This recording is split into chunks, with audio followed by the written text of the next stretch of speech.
Essayons tout d'abord de comprendre pourquoi un point B issu de l'infini nous envoie un faisceau de rayons parallèles quand il arrive sur la lentille. Donc on a pris une lentille telle que sa distance focale est très inférieure à la distance entre la lentille et l'arbre. Ceci c'est un arbre, si vous ne l'aviez pas remarqué. Il envoie ici une infinité de rayons et on va prendre les rayons issus d'un point B au sommet de l'arbre par exemple.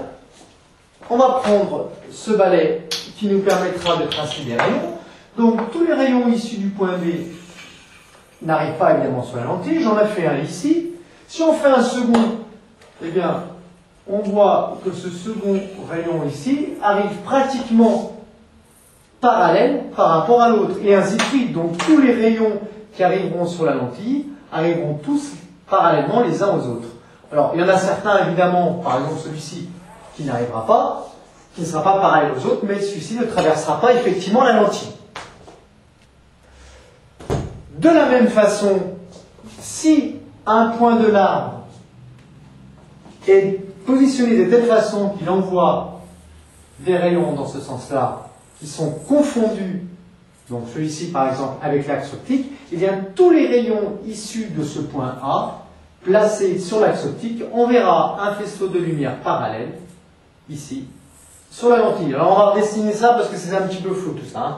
On sait également que tout point B qui vient de l'infini voit son image B', élément du plan focal image P' de la lentille. Donc on sait que B' est dans ce plan-là.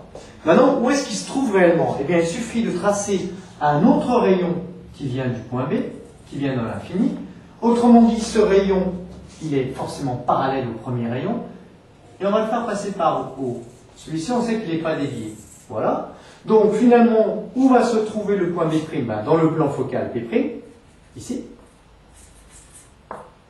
Et ce rayon issu d'ici va venir converger en B'.